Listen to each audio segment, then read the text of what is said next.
Fala, torcedor do Verdão, mais um vídeo aqui no canal JP Palmeiras para trazer o pós-jogo do Inter Miami versus Al Ahly, galera. 0 a 0 aí, fim de jogo, resultado aí muito bom para o Verdão aí neste grupo A. Palmeiras que vai enfrentar o Porto amanhã às 19 horas. O que vocês acharam aí do jogo, do futebol, do Al Ahly e do Inter Miami, galera? Dá pro Verdão passar por esses dois times aí com duas vitórias? Deixa aí nos comentários. Fica aí até o final do vídeo e não se esqueça de deixar aquele like, beleza? Hoje sim está acontecendo, foi uma longa espera e terminou em 0 a 0 Al Ahly e Inter Miami. Parecia que seria diferente? Parecia. Um Inter Miami que mostrou uma fragilidade na defesa, principalmente no primeiro tempo, no segundo tempo já volta melhor.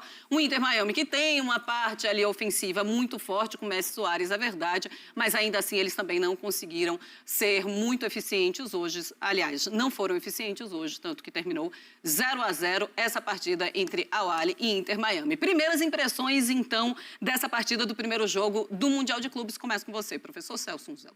Não só não foram efetivos no ataque, como pelo primeiro tempo tem que dar graças a Deus pelo resultado. Escaparam de tomar o gol de pênalti. O gol de pênalti já seria até tardio, né? O Al Ahly, como equipe, se mostrou muito mais competitiva. Com a bola no pé, não. Com a bola no pé, o time do Messi, como é chamado, o Inter Miami, mostrou qualidades. Mas e para tê-la no pé? Estava complicado. Segundo tempo equilibrou um pouco mais as coisas. Já no fim do primeiro tempo, principalmente pelos pés do Messi, naquelas cobranças de escanteio, naquelas jogadas individuais, o Miami conseguiu equilibrar um pouco mais as coisas. Mas o principal aos nossos olhos de brasileiros é que se confirmou a expectativa de que o Palmeiras ganhou com esse empate. Cada um perde 2 pontos. O empate do Palmeiras com o Porto, a partir desse resultado, passa a ser ainda mais bem-vindo. Porque se o Palmeiras fizer o serviço contra essas duas equipes, e é plenamente acessível esse resultado diante desses dois adversários, o Palmeiras estará classificado. Se o Palmeiras fizer 7 pontos, ele está classificado. Pois é. Bom, é um 0 a 0 que até decepciona um pouco, né? Você começar uma competição, um Mundial de Clubes, um novo formato, todo mundo naquela expectativa, e aí você tem uma apresentação de um Inter Miami que não consegue, que é bem desorganizado, na verdade, muito mais do que eu estava imaginando que ia encontrar nesse Mundial de Clubes, e um Al Ahly que também imaginava que seria mais eficiente ali no ataque. Teve 2 grandes chances no primeiro tempo, ainda teve o pênalti que acabou desperdiçado.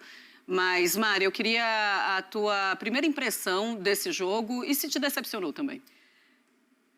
Eu acho que alinhando expectativas, assim, quando a gente vai a fundo nas equipes, por exemplo, a gente transmite o Inter Miami aqui, né, nos canais ESPN e Disney Plus, a gente faz algumas partidas e a gente vê a diferença técnica da competição local do que é a MLS. É claro que fica muito na conta de Suárez, na conta de Messi já há um tempo, mas você pega o projeto de Inter Miami, que começa em 2018, que entra na MLS em 2020, a gente pontua sempre aqui, né, dentro do futebol brasileiro, a importância de um trabalho. A gente vai falar daqui a pouco do Palmeiras e das condições de como chega a equipe, muito por conta do trabalho do Abel Ferreira, que vem de temporadas. E aí, quando a gente vai um pouquinho para o Al Ahly, a gente observa como esse time é dominante dentro do Egito, como ele vem participando de mundiais de clube, já enfrentando o Palmeiras, inclusive em algumas situações, muda o treinador, mas ainda assim são jogadores que servem às suas seleções. Então, assim, a organização, ela tende a ser maior. Numa equipe que está há mais tempo trabalhando, tem uma atmosfera que respira mais futebol do que o próprio Inter Miami. A gente até fala da mobilização, né? A gente vê parte da torcida do Al Ahly, a festa que fez. E a viagem, exatamente. O Inter Miami está em casa. Exatamente. Então, assim, alinhando expectativas e pegando muito do que foi os tempos, né, das partidas, quase que dá para colocar na conta dos goleiros também, né? Porque a gente teve, no primeiro tempo, o Oscar Ustari como grande destaque da equipe do jogo, né? Na verdade, não só do pênalti defendido, mas das oportunidades que o Al Ahly, melhor organizado, apostando na velocidade e também fazendo valer a desorganização essa fase defensiva do Inter Miami, mas, por outro lado, no segundo tempo, também o Inter Miami organiza um pouquinho a marcação e ataca mais. E aí o Messi, uma hora ou outra, mete uma bola na trave, é uma falta que passa muito perto, né, do goleiro, da trave. Então, assim, um 0-0 muito nisso, na conta das limitações de ambas as equipes, mas ainda assim na presença dos seus goleiros. Pois é. Mário Marra, como foi que você viu esse primeiro jogo do Mundial? Te decepcionou? Não, concordo com a Mariana, assim, acho que mesmo alinhar a expectativa, até entendendo que o Al-Ahly tem um trabalho novo, né, tem uma ansiedade do jogo, acho que é diferente, né? O europeu não vai ter ansiedade nos jogos, talvez em algum caso até um pouco de, o que eu estou fazendo aqui? Queria estar na Disney e não aqui. Eu acho que no primeiro Mundial, sim, Marcelo. Acho que daqui a algum tempo, não. Acho que deve ser mais acostumado a isso. Mas o egípcio, o brasileiro, o argentino, os caras querem ganhar. Mas é um trabalho novo, o primeiro jogo do técnico, né? Do José Riveiro. Então, acho que tinha um ingrediente de ansiedade, tinha um ingrediente do primeiro jogo, de um trabalho que está começando, e ainda com 10 minutos perde o principal jogador, com características mais ofensivas do time, né? Que entregou muito na temporada passada. Isso faz com que a gente alinhe a expectativa e, acho que, como é que é? Desse mato não sai coelho? Né? Acho que não vai sair muita coisa. E ainda encontrando um Ustari nos grandes momentos do Ustari, né? Um Ustari que foi jogador de Premier League, inclusive, né? Fazendo boas defesas, defendendo pênalti, tudo. E muito erro de finalização. Eu acho que tem um ponto do Ustari jogando bem e tem um ponto. Como é que você perdeu um gol desse? Assim, nem precisava do Ustari. Porque não dá nem para falar que é uma preocupação para o Palmeiras, né? A figura do goleiro. Porque alguns erros, assim, não, né, queridos? Um balde pegaria essa bola, você chutou em cima do goleiro. E em relação ao Inter Miami, eu não sei se a gente tem uma análise da desorganização defensiva ou, para mim, uma falta de compromisso mesmo defensivo. Porque está lotado de jogador muito experiente. E é um técnico que não é experiente, mas um técnico que foi responsável pelo sistema defensivo durante muito tempo como jogador. Eu acho que, assim, gente, nós estamos aqui para encantar. Vamos fazer gol, vamos jogar ofensivamente. Eu acho que é meio filosófico.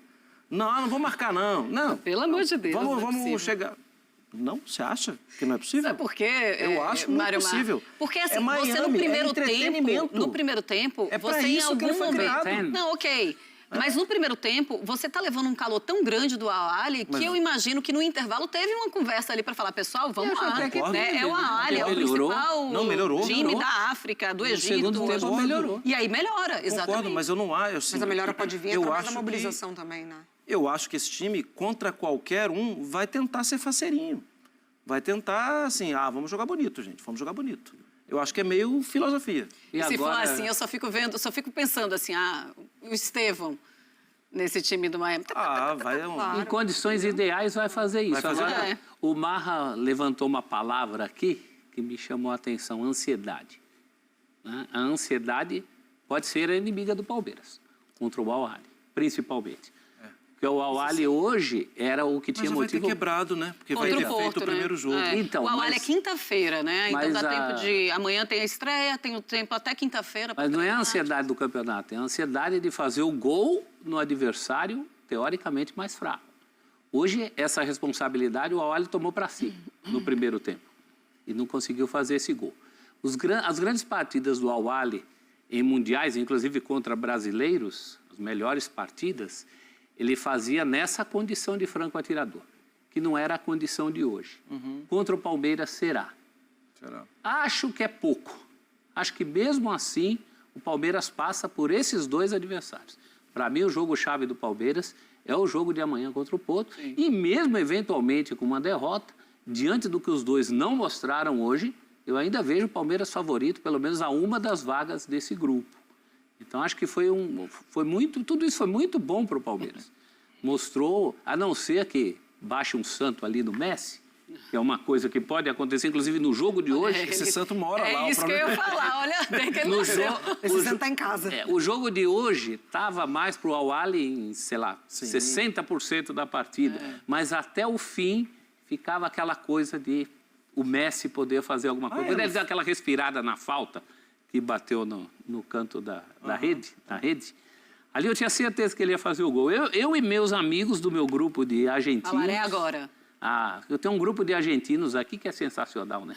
Eles elogiam tudo. Que respirada do Messi, que olhar do Messi. Mas ele merece. Se eu fosse argentino, Mas é mais ou eu menos estaria assim. exatamente desse jeito. faria a mesma Como coisa. eu sou brasileira, eu já fico assim, que jogador impressionante, A própria realmente. FIFA Mas a fez mais ou respirada... menos isso para ter o Messi. acompanhou. Nesse Mundial de Clubes. O torcedor do Palmeiras hoje, ele tá olhando para esse jogo e tá falando, meu amigo, vamos embora, vamos para Acessível? cima. Eu acho que sim. É claro que cada um com seus problemas, tem um problema antes, né? Mas eu acho que se o Palmeiras... Para mim, tem muito de concentração, de ideia de jogo, de não perder ninguém no jogo de estreia. Mas, vamos lá, o trabalho do Abel é um trabalho de muito longo tempo. Ele conhece tudo dos jogadores dele. E eu acho que é permitido, está permitido. Claro, a gente já viu também o Palmeiras fazer, até no Mundial mesmo, não jogar bem. Acontece, acho que entra mesmo nessa situação de ansiedade. Mas termina o jogo, tal. No grupo de argentino, no grupo de palmeirense, tenho certeza que tem um otimismo. Sim. Claro que deve ter alguém falando assim, gente, vamos devagar. Mas 80% assim, dá para ganhar. Teve mais opa nas mensagens. E assim, a gente vai... Olhinho, né? Daqui a pouco repercutir a coletiva do Abel, enfim. Olhinho. Para o Abel também é uma super oportunidade, né? Porque se a gente traz ali para a realidade dos times europeus, não é que o Abel ele precise se provar nem nada, mas a vitrine não está para os europeus, assim como não necessariamente também está para o Al-Ahly e nem para o Inter Miami. Al-Ahly para aproveitar a oportunidade, o Inter Miami está em casa, mas o Palmeiras e o Abel, eles estão ali para provar que na América é o melhor time. Assim, é um europeu treinando um time brasileiro que está tendo muito resultado e conquistando muitas coisas. Sim. Então, para o Abel também é uma oportunidade. Esse Mundial ele é muito bom para a gente fazer uma análise também e começar a entender onde estão os times brasileiros na comparação com os europeus. O Palmeiras acaba caindo com o Porto, que é um europeu muito abrasileirado, a gente pode falar assim, porque é um Porto que conhece muito o Palmeiras, conhece muito o Abel. Bom, de um treinador que também é sul-americano, argentino, que conhece muito o futebol sul-americano, então vai ficar aquela coisa assim... Tá, daqui a gente já sabe mais ou menos o que pode acontecer. Dos outros, não. A gente vai ver um Botafogo jogando com o PSG, jogando com o Atlético de Madrid. A gente vai ver os outros times jogando com equipes que nunca imaginávamos que isso iria acontecer, a não ser um jogo perdido na final de Mundial. Aquele Mundial. Né? No final da temporada, já com os brasileiros também muito cansados. Com muita dificuldade de passar para uma semi para chegar na final. Porém, hoje é muito mais difícil um brasileiro chegar nessa final e ganhar um Mundial. Perspectiva, a gente não sabe o que vai acontecer, mas já tem uma ideia. Né? A perspectiva é que o Botafogo, não só o Botafogo tenha muitas dificuldades. O Flamengo mesmo, que é muito forte, vai ter dificuldade. Né? A diferença entre futebol de clubes dos dois continentes está se tornando abissal. Eu acho que esse é um dos grandes problemas do campeonato da FIFA. A FIFA quer impor uma certa competitividade onde hoje não existe. Se o conceito de Mundial de Clubes fosse adotado pela FIFA em um outro momento em que a FIFA não se interessava por clubes, porque também a questão financeira não passava tanto por clubes como passa hoje, eu acho que essa empreitada teria mais oportunidades de sucesso do que hoje. Existe um grande abismo. Eu acho que os brasileiros têm que ter como meta, assim, absoluta, se chegar numa semifinal, é para se chamar muito a atenção. E quartas como um objetivo possível, embora também difícil. A diferença é muito grande, os sorteios foram desequilibrados em relação a Fluminense e Botafogo, por exemplo. O Fluminense tem 2 adversários para olhar naquele grupo e falar, dá para eu derrubar 2 aqui. O Botafogo não tem essa condição. Mas o Flu começa com o Borussia, né? Então já vem de casa, assim. Só para não deixar passar uma situação, né, assim, que é um ano para a Copa do Mundo. Sim. Copa do Mundo nos Estados Unidos. E no primeiro dia da Copa do Mundo de clubes, o país, ou pelo menos as grandes cidades, em uma ebulição. E eu fico pensando como vai ser, né, no próximo ano, recebendo uma quantidade imensa de turistas do mundo inteiro, e os turistas vão para serem bem recebidos. Né? E o que a gente viu hoje nos Estados Unidos é um país que se revolta, o direito de se revoltar, por favor, não nos tire, mas também é um país, em alguns momentos, despreparado para acolher. Então, acho que já fica um recado. Daqui a um ano, esse país vai receber gente do mundo inteiro. E hoje esse país está falando que não quer as pessoas que estão lá dentro e que são do mundo inteiro, não de Sim, lá. você está falando de todo o protesto que aconteceu hoje nos Estados Unidos. O protesto Parte. Eu gosto do protesto. Sim. Eu não O problema é o que motiva o o que protesto. motiva o protesto. Porque o país está expulsando as pessoas que querem viver lá. Sem dúvida. E ano que vem vai receber pessoas do mundo inteiro lá. Tá certo. É o pior momento político para isso, né? Mas a FIFA Não, mas a FIFA, ela... useira e vezeira em fazer Copas do Mundo em países com problemas políticos. As últimas Copas foram todas em países. Não era E coincidência tem mais isso? para vir, né? Não é Pois coincidência, hein, Mário Mar? A FIFA, ela gosta disso aí. Então é isso, torcedor do Verdão. Valeu por chegar até o final do vídeo. Não se esqueça de deixar aquele like, beleza? Se você ainda não for inscrito aqui no canal, já se inscreva. Ative o sininho de notificação para não perder nada que eu posto aqui no canal. Falou e até mais!